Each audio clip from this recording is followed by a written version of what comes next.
Hi, in this video we're going to go through, I'm going to sort of redesign this code here, which is the code that we are currently using to actually train a recurrent neural network model.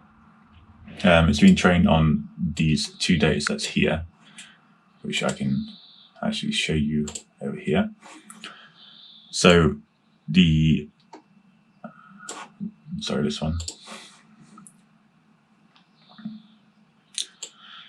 So the model is actually training on Meditations by Marcus Aurelius, and also Letters from Stoic by Seneca, which is in Latin this. I'm not going to pronounce it. So we're pulling them from these two sources, and both open source, which is really good. Anything with Letters from Stoic is that this is the parent page, and then we're using Beautiful Soup to pull the individual letters. So there's 124 of them. So it pulls them all in, puts them into a dictionary, and then that dictionary, we sort of extract the text we need from that, join it all together, and then join that with Meditations, and that is our training data. It's literally just a big, huge string containing all of the Meditations and all of the letters, which you can see here. We just join it together. So this is the format we get the letters in. Okay, so we have the letter name, and then we have the sort of local web address and the text itself. So we join all those together into one big string, and then after that we join Meditations and letters into the data that we use for training. Okay. So I'll sort of quickly summarize what we do to pre-process the data and actually build a recurrent neural network, and then I'll sort of get started with it. So we take a vocab, which is a unique set. So it's a set of all of the unique words that we have within our data. But actually, sorry for this, we're using characters and not words. Okay, so you can use either in NLP. Sometimes you use words, sometimes you use characters. Characters is just kind of easier to set up. You don't really have to do as much with that. But there's drawbacks and benefits for both. Usually you probably use words, but in this case we're going to use characters. And then we create a character to index dictionary. So when we feed the characters into the data, into the model, they need to be numbers. Okay, they need to be integers. Those integers represent an index in an array. So we will have the first layer in the model is a embedding array, which is it's like a three-dimensional model, a three-dimensional tensor, which has the indices of each letter going down here, and these across here is the embedding dimension. So, character A, in our case, will have 256 floating point values that represent it. Okay, and then it's three-dimensional because we have a batch size of 64, so we feed in 64 of everything at any one point. Okay, so that's why we have the character to index, to convert from a character into an index, which can then be read into that embedding layer. And then we have the pulling it back. So after we've trained and we want to convert our predictions into readable characters again, we use this, which goes from the index to the character. Okay, and this is just kind of converting our data into indices. Here is the sequence length, so that is the window of text that we read at any one point. So imagine, let me give you an example. Imagine our window is 4 characters, okay? And we have the input of hello with 2 L's, not 3. So our input has a window size of 4. Okay, so it reads hell. Our outputs, because we are using this to predict or generate text, our outputs will be pushed 1 index along. Okay, so whereas our input is hell, our output will be hello. That will be our target. Okay, and we do this throughout the entire text. Okay, the only difference for us is that we are doing it in sequences of 101. Okay, so define these. Do I define it? So define it here. Sequence length 100, and then a few of the other things, like I said, the batch size 64, embedding dimension 256. Okay, so we have a few things in there. Okay, I'll come down to here. So here we're using a TensorFlow dataset object, which is really useful, and that essentially we put our data into this dataset object, and then we can use the functions, useful methods on that dataset object, like batching, shuffle, and also batching again here. Okay, so that's really useful. This here, that's what I said before with the hello, right? So that chunk can be hello. Input data, in fact, let me actually I'll put comment. Okay, so we're inputting hello. This input data will be hell, and this will be hello. All right, so that's where we're splitting into our input and target data here. Okay, and then we map the dataset object built here. Okay, we map the dataset object into this function to get our correctly formatted input-output dataset. So we're using shuffle. So here, sorry, let me just go over this quickly. So this is where we are splitting into the sequence length of 101 at a time. So you can see sequence length +1. Okay. And then anything remaining after that, because obviously the data set is very unlikely to correctly squeeze into sets of 101.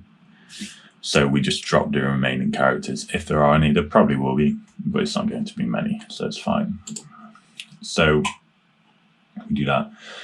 Here, mapping, like I just said, and then here we shuffle the data set. Okay, buffer size we define up here. So we shuffle the data set, and the reason we do that is to give a better representation of the data with every single batch. Okay, so we're going to train on 64 sequences at any one time, and then update the model weights. So shuffling the data set means that, especially with this data as well, so we have the first part of data, meditations, second part, letters, right?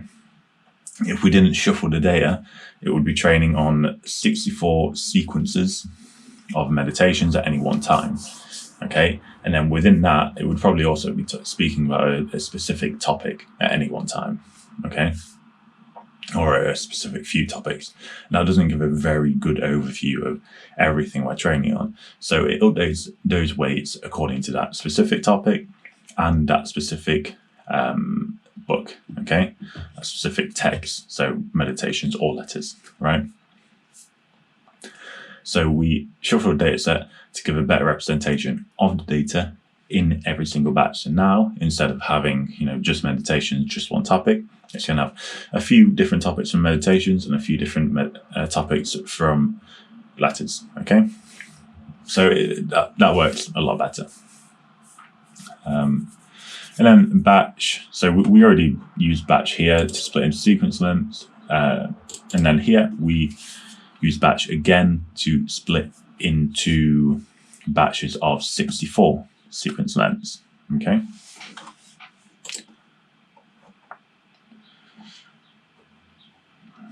Okay, so here we're building the model. So I have two different, I'm going to change all of this, by the way. This is what we're doing. So we have a GRU unit model or a LSTM unit model. Okay, so they change here. So I'm not going to go into it too much, I want to be quick. But the embedding layer, as I said before, it's a vocab size. So vocab size is how many characters we have this way. Okay, so 0 to, I think, 85.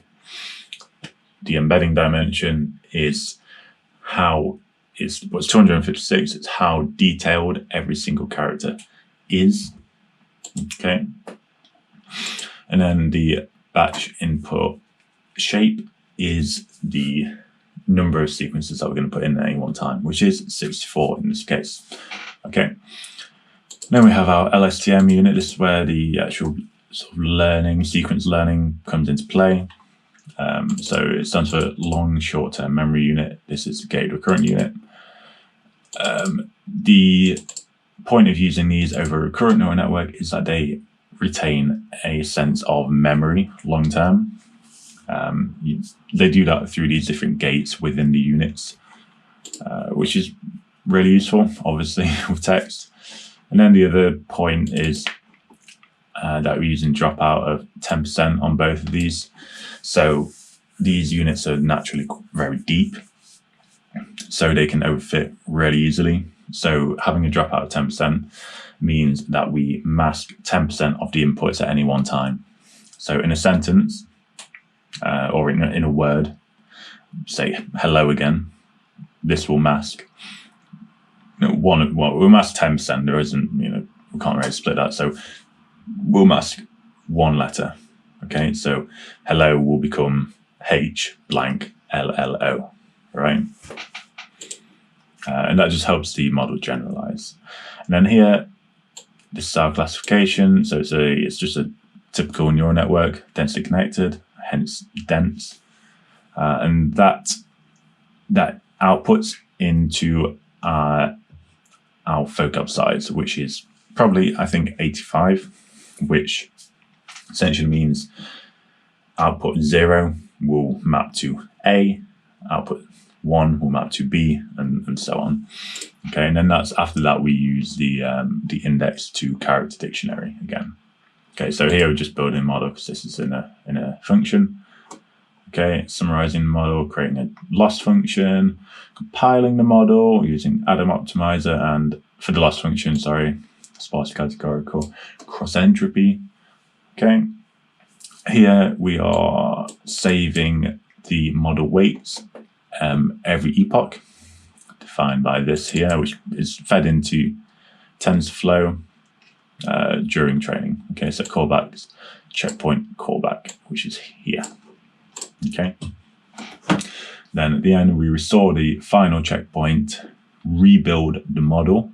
Okay, so here we're building it again, but this time instead of a batch size of 64, it has a batch size of 1. Okay, so that so the reason we do that is we don't want a batch size of 64 when we're predicting, because then we'd have to put in a list of 64 starting strings, and we don't want to do that. So we'd have to put from 64 times in a list, which doesn't make sense. So instead of doing that, and that would take up a lot more computing power as well. Okay, so we essentially flatten the model a little bit, and then it will only have one batch at a time, or a batch size of 1 at a time. So then we just feed in the word from, and it will predict. Okay, it will generate text. So we rebuild it here, load the weights into it, and build it again. Okay, then we just summary the model, which is the same as above, but like I said, 1 instead of 64 for the batch size. Here, I'm just clearing out the memory of the checkpoints because there's a lot of them and they take up a lot of memory. So I do that after it's loaded, or the most recent one.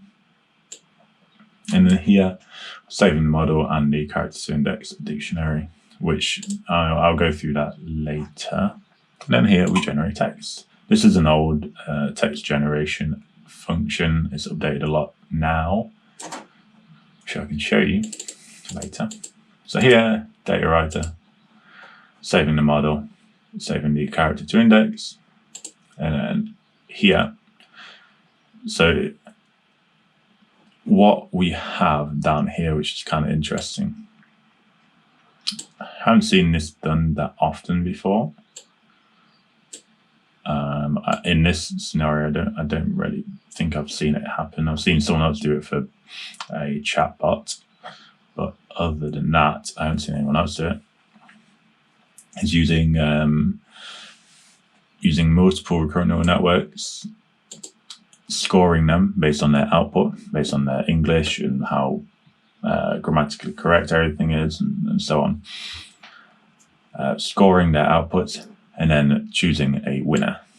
Okay, so we can see here, and there's some really rubbish ones because they're not properly trained.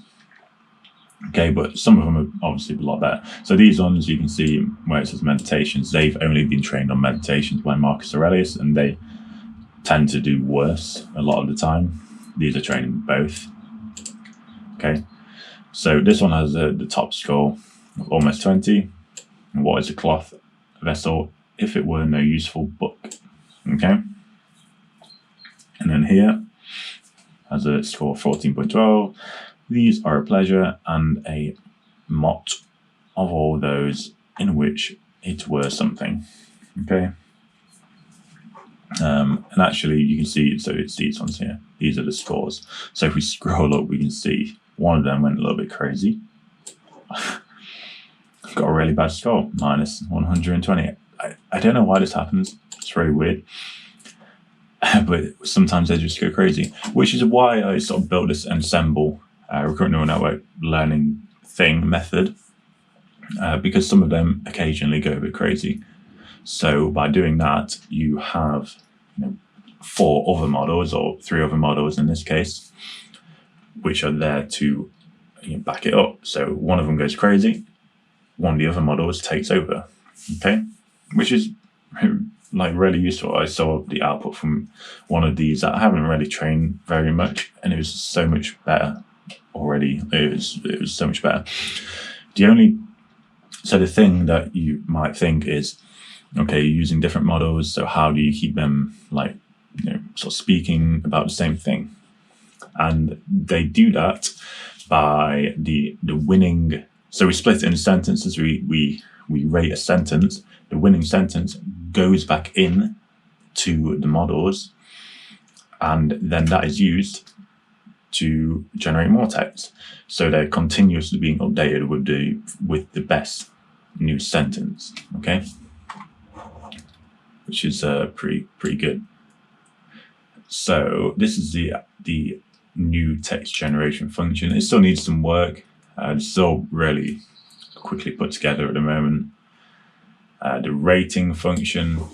So I'll just kind of go over it really quickly. If the text is empty, because I was getting some errors before where the text would be empty every now and again.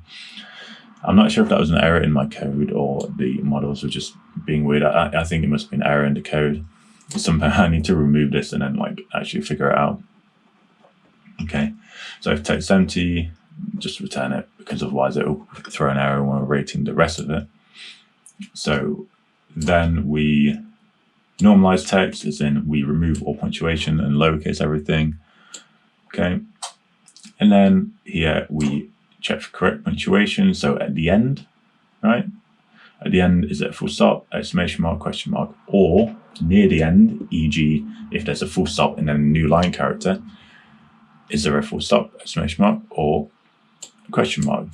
This doesn't fully work at the moment because it's splitting, it stops the text generation when there's a full stop, right? For example, so I need to update that so that it stops the text generation when there's a full stop, exclamation mark, question mark, or new line character. The other alternative, when it stops text generation, is when it's generated too many characters, which is a limit of 500 at the moment. So it does that too.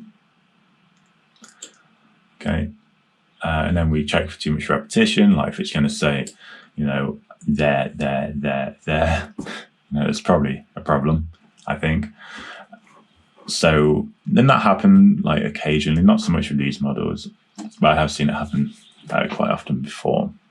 So that's quite a good rating, wave rating as well.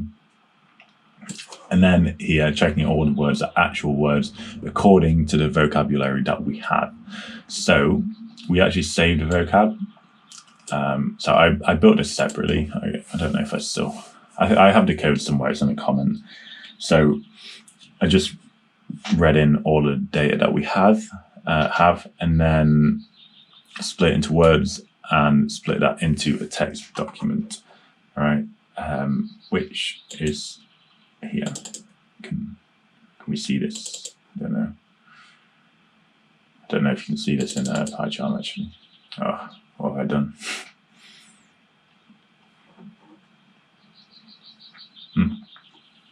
Okay, so here it is. So you can see it's just a list of all of the words, okay? And then we just put that into a regex here. And we, search it, okay? It's in there. If it's real or it's in there already, it gets a good rating. Otherwise, no. Yeah, okay. And then here is our Ensemble class. So here is where, this predict method here. So initialize a prediction dictionary called self.meditations. So this will have the model name, the score, and then the text, okay, which you can see here. And then that is used by Gladiator Predict, which also controls this function here. So this function actually generates text and scores it. This one here just controls that function. So it runs that function here, and then it finds the highest scoring sentence or sequence. Okay. So the highest scoring one is added to the text, and then the highest scoring one is set as the new start sequence. And then initially we keep the start string because it's something we've typed in like from, and we need to keep that in for the first iteration to make sense. But then after the first iteration, we don't want to keep what we're feeding back into it because it's the previous sentence. So we just want new text after that point. So we just set that to false. And then it goes through, loops through, depending on how many times we have set it to. So here's 10.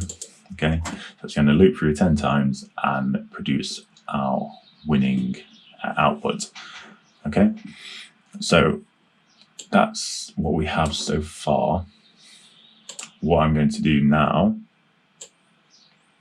and what we need to do now, is refactor this into something that is clean and not so messy.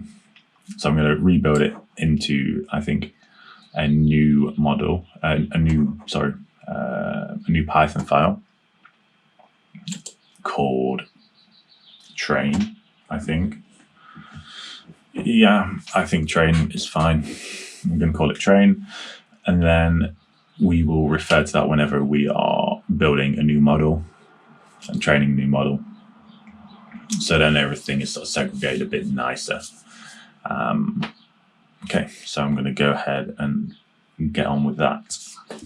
I'll sort of describe what I'm doing every now and again, but for the most part, I'm just going to fast forward. You see the code being made. It should be okay.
Okay, so what we have done now is just refactored, just rebuilt that code into a class here, as you can see.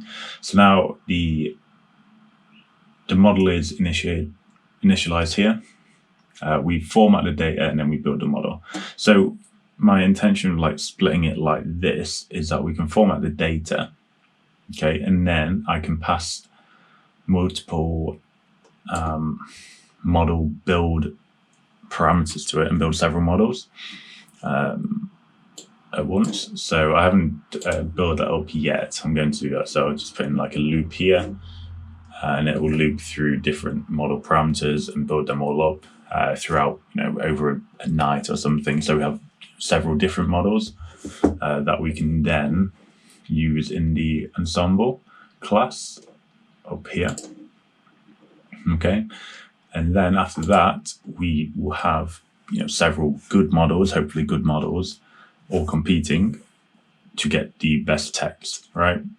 So I think that is pretty good so far. There's one thing I just noticed actually here. So text.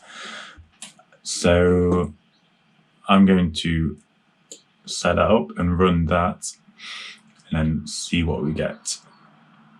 Okay, cool.